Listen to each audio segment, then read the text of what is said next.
Shri Gurubhyo Namaha, children. Today we are going on to a very important topic and also very interesting topic, the human eye. Hope you are thorough with the previous concepts which we discussed in the last classes.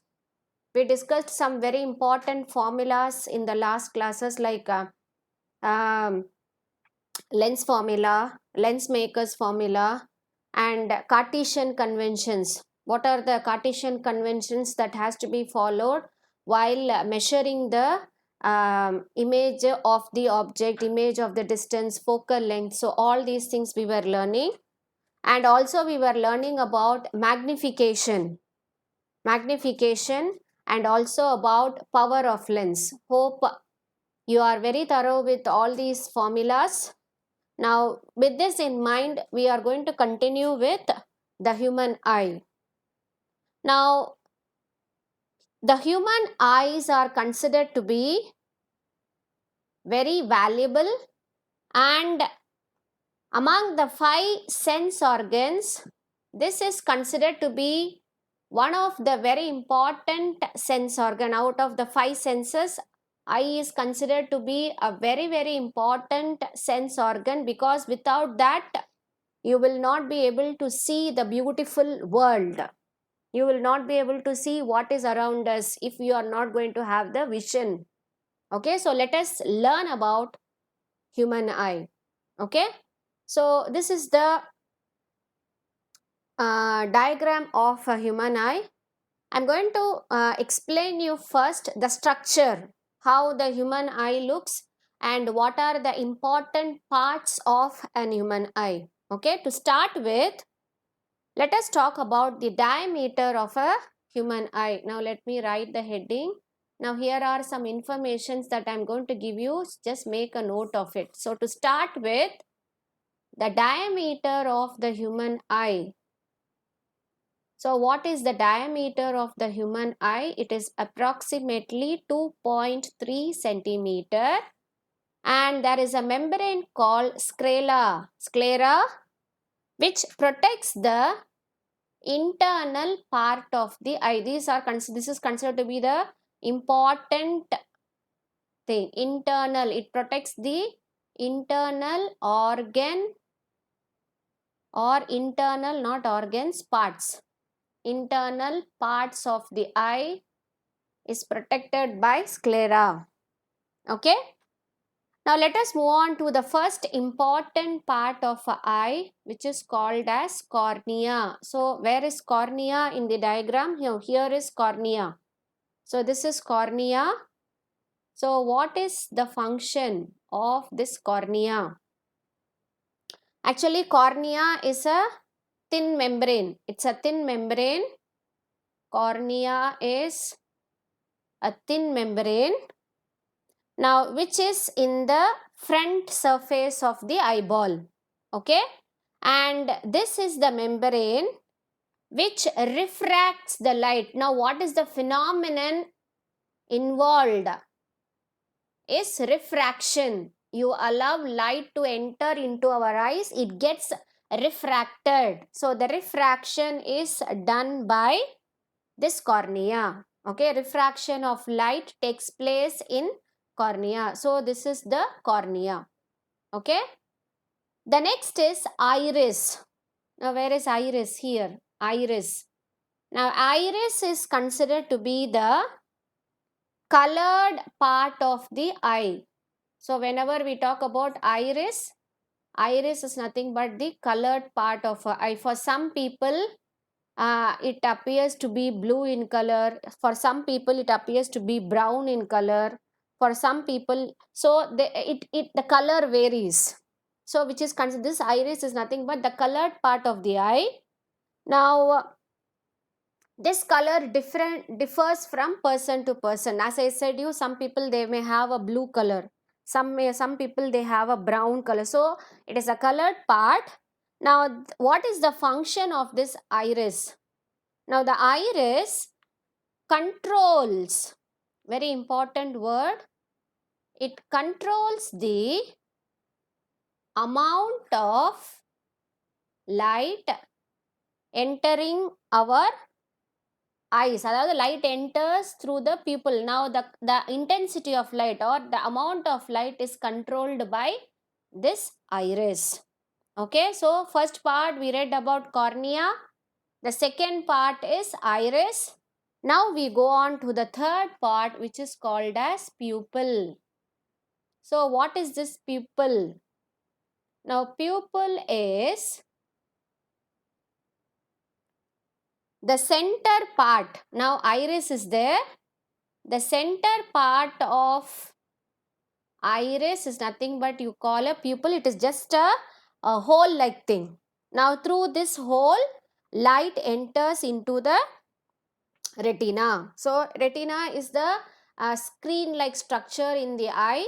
So for the light to be incident on the retina, the light passes through the pupil, which is considered to be the center of iris. Okay, so light passes through this pupil, right? And the next part is called as retina.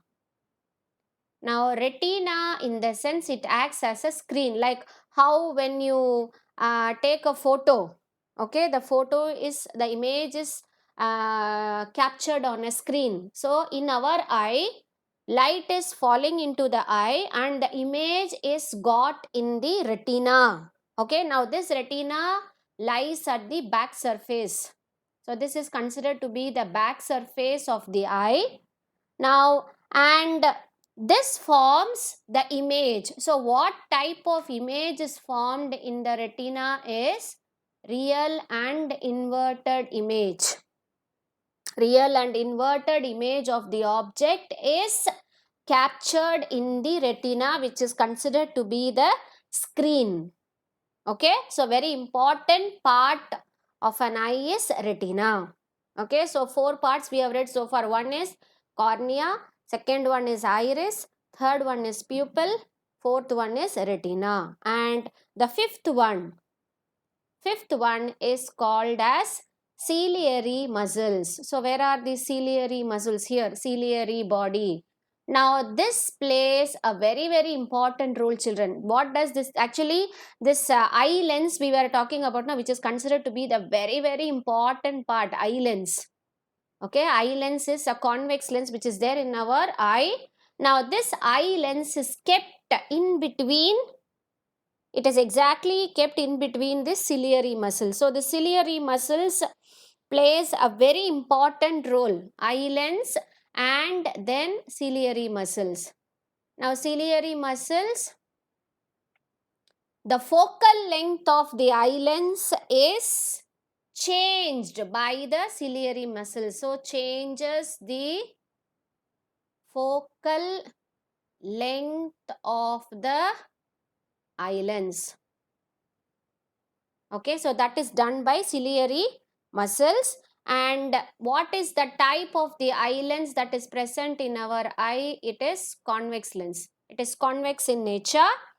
Now these are some of the important. Now we are going to see how the ciliary muscles function. I'll just tell you after some time. So what are the important parts of the eye? The first part is cornea, which is a thin membrane which refracts the light into the eye. Second one is iris, which is considered to be the color part of the eye. It controls the amount of light entering into our eye. And pupil, which is considered to be the center of iris. Through this pupil, light reaches the retina.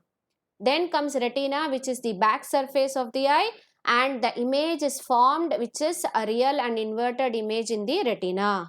Then comes ciliary muscles. The function of a ciliary muscle is to change the focal length of the eye lens, and the eye lens is said to be convex in nature. So these are some of the very very important part of an eye. Okay, now let us move on to the working of the eye. So how the eye works? So what is the first layer? The first layer is nothing but you call it as cornea. So light, as soon as it reaches the cornea, what is the first phenomenon that takes place? The light is bent there. Bending phenomenon of light is nothing but you call it as refraction. So the light rays are bent into the cornea and it passes through the pupil. So where it is passing through? It is passing through the pupil through iris, which is the colored part of the eye. So light enters into the cornea, it gets refracted and it is passed into the pupil through iris. Okay, right. Now after passing through the pupil, it enters into the eye lens. So what is the nature of eye lens? I said convex lens. So since it is convex in nature, what does this eye lens do? The eye lens, as soon as it receives the light rays from the pupil, convex lens has the property of converging the light rays. So this eye lens, which is considered to be convex in nature, converges the light rays and a real and inverted image of the object is formed in the retina. Is it clear? So this is how an image is formed in the retina, right? Right. Okay. You will be getting a real and inverted image, but what we see is a erect image, right? Yes or no? Erect image we see.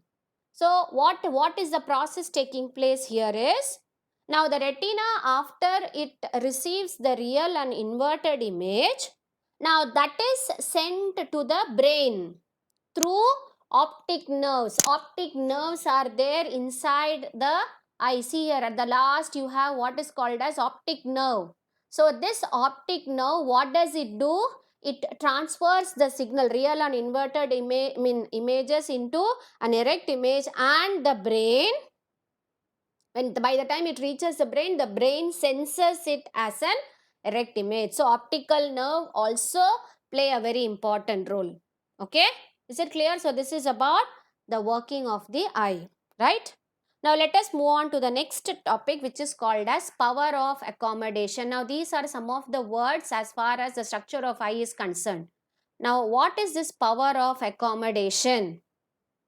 Now power of accommodation is nothing but the ability of the eye lens, okay, how far the eye lens can focus nearby as well as distant object. The eye lens should be in a position to focus the objects that are nearby and also the focus that are at a very far distance. So the ability of the eye lens,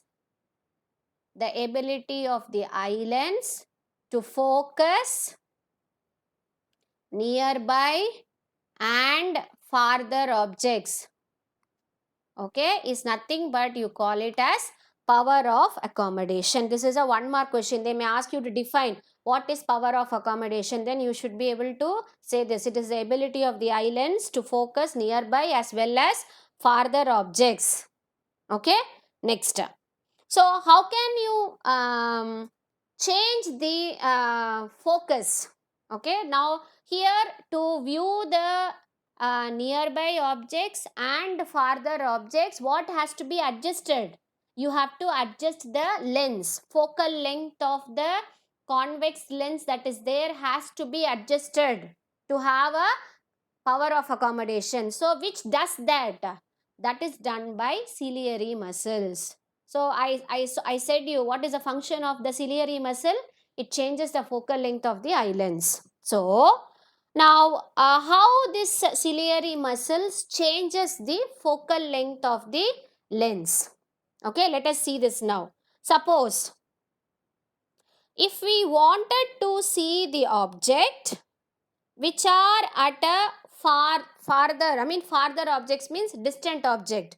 Now if we want to see the distant object, the ciliary muscles, they relax and make the eye lens thinner. So the eye lens are made thinner by the ciliary muscles when the eye lens is looking at a distant object. So in that case, so when the lens is becoming thinner, what does it mean? There is a change in the focal length of the eye lens. That is done by the ciliary muscle. So when the lens is becoming thinner, you will be able to see the farther objects. Okay, at that time the ciliary muscles relax. So then the eye can view the distant object. Okay, in this case, the focal length is changed. Now, if our eye need to see an object which is very nearby, then what we have to do is the focal length of the eye lens should be decreased and the ciliary muscles then contract.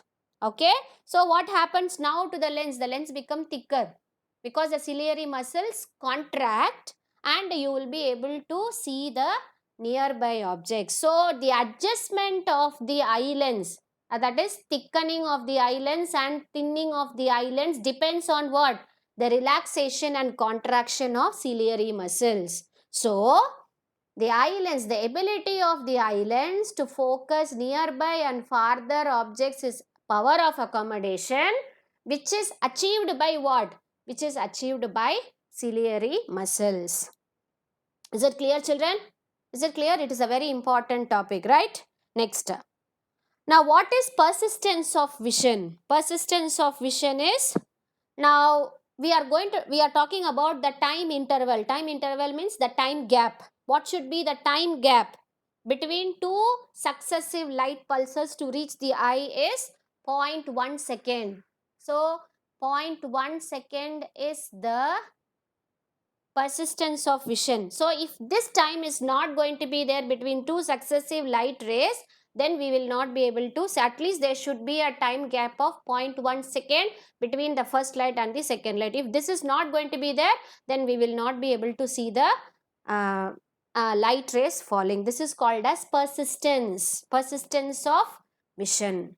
Okay, and then one more thing we are going to discuss here is far point and near point, which is very very important. We are going to talk about defects of eye now. Now here this is very important. What is the far point of an eye? The eye can view objects up to infinity, which is considered to be the far point. எவ்வளோ தூரம் பார்க்க முடியுமோ அவ்வளோ தூரம் பார்க்கலாம். That is called as far point of the eye. Now, what is the near point of the eye? The near point of the eye is 25 centimeters. Suppose if I hold a book like this, now I have to hold a book in such a way that it should be, that is the distance between my eye and the book should be 25 centimeter. If you are going to keep your book like this, then you will feel very difficult to read. Exactly, it should be so 25 centimeter or more than 25 centimeter. That is considered to be near point. Near point is the minimum distance between, I mean, the object and the eye. So till this, when you keep it at a distance of 25 centimeter, you will be able to see the things very very clearly. But below that, less than 25 centimeter, your eyes will strain. So the near point and the far point. Near point is considered to be 25 centimeter and far point is considered to be infinity. Now these two are very very very very important. You have to be very very clear on this. What is the far point of an eye and what is the near point of an eye? Is it clear? So with this in mind, we are going on to the defects of eye. So we are going to discuss 4 defects of eye. To start with, first, myopia. So what is this myopia? Myopia, it is otherwise also called as short sightedness.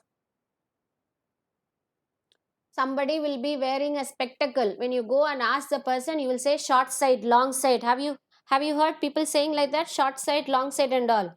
Short sightedness is nothing but you call it as myopia. Now so far, in last topic we were discussing about what is near point and what is far point, right? So what is far point of an eye? Far point is infinity. Okay, and near point is, what is near point? Near point is 25 centimeter. Now this is the far point and near point of a normal eye. Far point should be infinity, near point should be 25 centimeter. A person who is having a defect of myopia or short sightedness, look at this diagram, children. Actually the image should be formed at, where the image should be formed? Actually the image should be formed at retina. Here is the position of retina. But for a myopic person who is having a short sightedness, the image will be formed just before the retina. See here, this is not retina, right? Look at the lines, dotted lines. The image is formed before the retina, not at the retina. Okay, so a person who has a defect of short sightedness, he cannot see the objects that are at a far distance. Distant objects cannot be seen clearly. Distant objects cannot be seen clearly, but he will be able to see nearby objects clearly. Nearby objects he can see clearly, but distant objects he cannot see clearly. So this is his defect. Okay, so the person with this defect, he can see nearby objects clearly, but distant objects cannot be seen clearly. Okay, so because of this, his image formation at the retina will be on, not on the retina, but before a point on the retina. So how can I correct this defect? Now this defect can be corrected using a concave lens. Look at this eye. This is a defective eye. Now there is a concave lens that is kept. A person will use a concave lens. Now what is the concave lens is fixed? It makes the light ray to get exactly focused on the retina. So this defect of myopia can be corrected using concave lens. Okay, so what is the focal length of the concave lens that should be used by a person who is having a myopic eye? Actually, the focal length should be, actually what is the lens formula? 1 by f is equal to 1 by v minus 1 by u. Okay, now the person who is having a myopic eye can see up to a distance x. That is, this is the distance from here. This is the I know, this is the distance x, but he has to see up to y. So which is his u? Actually this is his u, and y should be his v. So you have to take such a distance. So we have to take the value of v to be y and u to be x. Substitute in this formula. So 1 by f is equal to 1 by y minus 1 by x. When you substitute, it will be yx. You have x minus y, which is 1 by f, or f should be xy by x minus y. So this is the focal length of the lens he should use to correct this defect. Okay, so this is about myopia. The concepts are very well explained in the textbook. I want you to go through each and every line in the textbook. Myopia is nothing but short-sightedness. The who is having this defect, he cannot see distant objects clearly. He will be able to see only the nearby objects clearly, and the image is formed before the retina. To correct this defect, the person has to use concave lens. When you keep a concave lens like this, the concave lens makes the light rays to get exactly focused on the retina, and the focal length of the lens that should be used by the person is f is equal to xy by x minus y. So this is the focal length of the concave lens that is required by the person who is having a myopic defect. Okay, so this is about myopia. The next is called as hypermetropia. Now hypermetropia is also called as long-sightedness. Long-sightedness, here it is just the opposite of myopia. Okay, now this person can see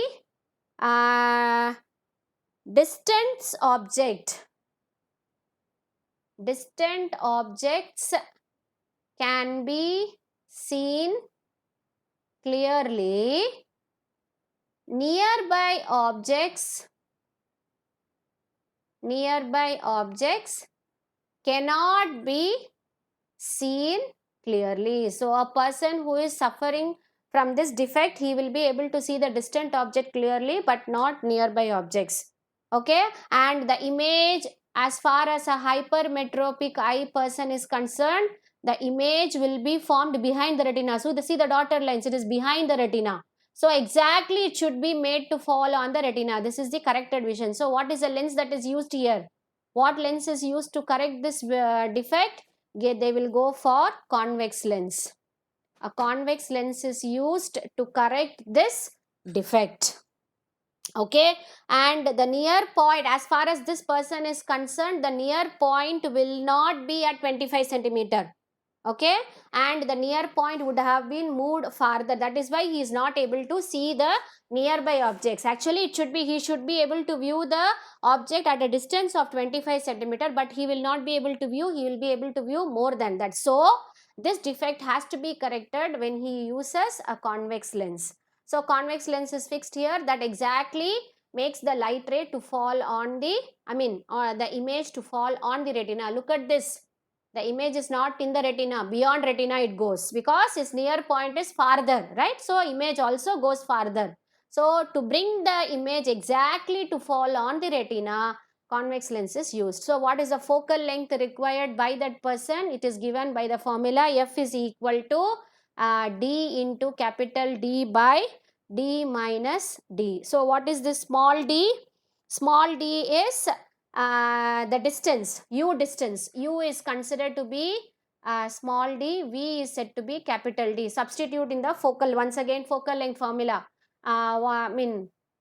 lens formula, 1 by f is equal to 1 by v minus 1 by u. You will get this value, f is equal to d into d by d minus d.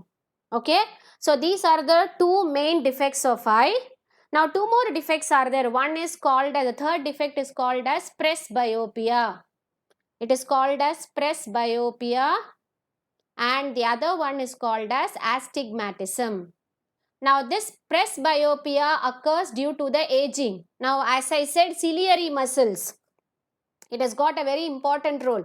Now that muscle contracts and expands the eyelids. Now due to aging, when person is becoming old, the expansion and contraction of ciliary muscles, it gets weakened. So what happens? The person, the ciliary muscles cannot adjust the focal length of the eye lens. So the people who are very old, they will be having this problem of what is called as presbyopia. They will not be able to see they will have a defect of myopia, as well as they will have the defect of hypermetropia. So to correct this presbyopia, they will go for bifocal lenses. Bifocal lenses in the sense they may have both convex and concave lenses. To correct this defect, bifocal lenses are used. Okay, and the next one is astigmatism. Astigmatism is the eye lens. The eye lens and the eyeball, due to an imperfect structure, you will have this astigmatism. It is an inherent property, and it is also developed due to the cataract on the lens. Due to so many other problems, you will go for this defect of what is called as astigmatism. Now astigmatism can be corrected using cylindrical lenses. Cylindrical lenses are used to correct the defect of astigmatism. Okay, so what are the defects of eye? To start with, human eye. The structure of the human eye, we read cornea, iris, pupil, retina, eye lens, ciliary muscles. So these are the various parts of a human eye. I explained you all the functions of the various parts, and then I was discussing about what is power of accommodation. Power of accommodation is nothing but the ability of the eye lens to focus nearby and farther objects. And I was talking about the persistence of vision. The persistence of vision was found to be 0.1 second. This is persistence of vision. And I was talking about far point and near point, which is infinity and 25 centimeter. Then I was discussing about the defects of eye, which is myopia, hypermetropia, then presbyopia and astigmatism. Myopia is otherwise called as short-sightedness. Now distant objects cannot be seen, nearby objects can be seen. Myopia is corrected with concave lens. Then hypermetropia, which is called as long-sightedness. Distant objects can be seen clearly, nearby objects cannot be seen clearly, and it is corrected using convex lens with a focal length dd by d minus d. And then we discussed about presbyopia and astigmatism. Presbyopia occurs due to the aging of the ciliary aging and it is due to the imperfections in the ciliary muscles. The ability of expansion and contraction will not be there, so the people develop presbyopia. And finally astigmatism. So these are some of the defects of eye. I want you to go through the textbook very clearly, and your homework for today is you have to write about the structure of eye and you are going to write about the defects of vision. Okay, see you tomorrow, children.